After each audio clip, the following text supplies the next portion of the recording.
What's up folks, Vlad here, and today we are checking out the ASRock B860 Lightning Wi-Fi board for Intel Ultra series CPUs. It's a budget board with a nice set of features, so let's unbox it and see what it's all about.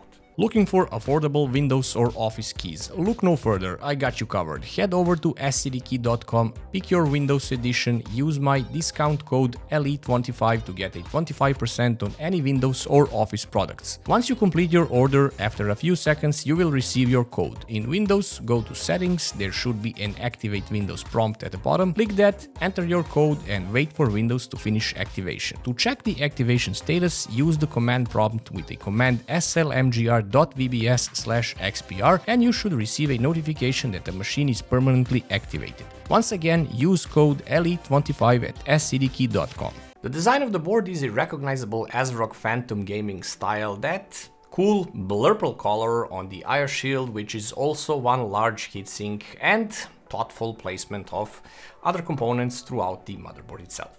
The box is also that cool purple design with a board on it and features on the backside. Once opened, you are greeted first with a little box that contains a RGB splitter cable and Wi-Fi antennas. Then there is the board itself with Phantom gaming design all over it. It doesn't have a shield on the back, considering that it is a a B chipset board. Other than this, there are two more SATA cables here in the box, one thermal sensor cable and a cool Phantom gaming case badge. The CPU socket here is the LGA 1851 standard. It supports Intel Ultra 2 series CPUs, so if you don't know how a CPU slot looks like, this is it, a bunch of pins, and please don't touch them, they are easily to bend. CPU power delivery is also good here, 18-phase design. Technically this is a 14+1+1+1+1 design power phase with 80 amps Dr. MOS for V-Core. It is also durable with 20K black capacitors, and it is all covered with a large heatsink which also doubles as an IO shield cover. DDR5 memory slots are also present here, regular dual latch slots with support of up to 256 GB and up to 8933 MHz speeds. Slots are not reinforced. Once again, this is a mid-range board, so they don't even have to be. Other slots on the board include one NVMe Gen 5 X4 slot below the CPU slot. This is the one with the easy latch toolless system for installing an NVMe without using any tools. And it is also double-sided cooling solution here as well. There is another NVMe Gen 4x4 slot below the first PCI Express slot, which is Gen 5 by the way. It's reinforced and also with an easy latch system for easy GPU removal. There are also another two NVMe Gen 4 slots under the heatsink on the bottom side of the board. These are Gen 4x4 and Gen 4x2 slots. So in total this board supports 4 NVMe slots, so if you're a content creator or media hoarder, this board got you covered. And right under the bottom NVMe heatsink there is another PCI X16 slot, but this is actually Gen 4x2 slot. It is wired like that. This is mainly used for additional cards such as capture cards, sound cards and such, which technically don't require full slot anyway, the full bandwidth of the slot.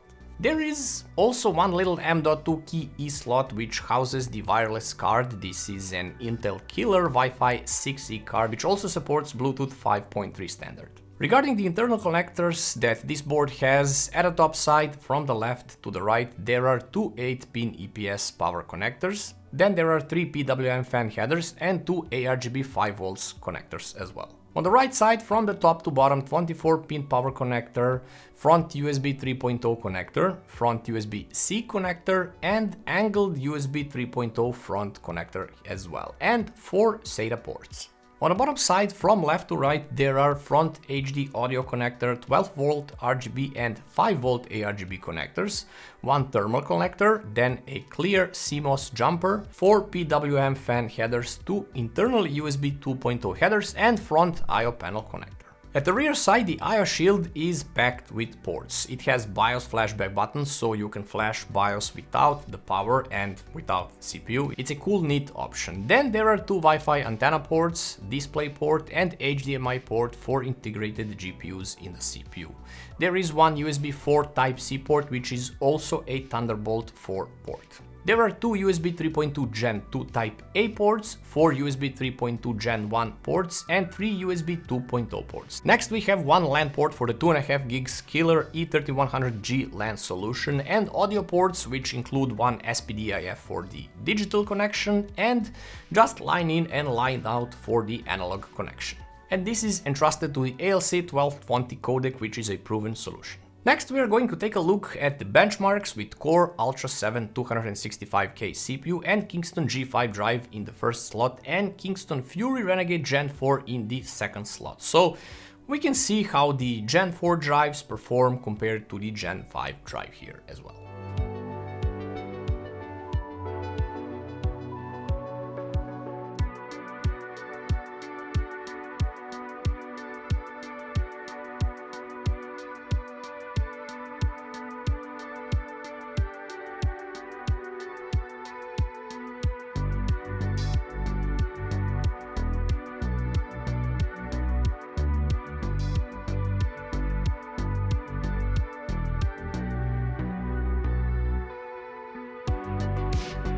BIOS here is the classic ASRock manner, all options that matter are here, navigation is easy, you can of course set the RGB or turn it off from here, and you can set custom fan curves here too. You can also use the ASRock software for that and overclock the CPU as well through it, and use the polychrome sync for the RGB control. Now we come to the price and pros and cons. First, the price is 199 euros or dollars, and this is a steal considering what the board offers in return with connectors and features. Where it falls short is in the chipset itself. The B chipset is limited with overclocking, so having an unlocked K Intel CPU here means nothing, so you can run it stock only. You can try to undervolt it, but the process will cut on the performance and it is not really worth doing anyway. So there is no debug LED nor physical buttons, but once again, and I promise this is the last time I say this is a mid-range board. So if you're okay at running the CPU stock, which I believe most of you are, then this board is super great for mid-range builds, since it offers plenty of connectivity and great wireless and wired LAN solutions as well. Thunderbolt support and USB 4 is also a nice feature to have. It's future-proof technically, and the price is so tempting right now to pair with a CPU such as Core Ultra 5 or 7 if you can get over the fact that this board is only Wi-Fi 6E enabled and that it has last gen audio codec. So that's it for this time, guys. Sub to the channel, like and share the video, and I'll see you in the next one.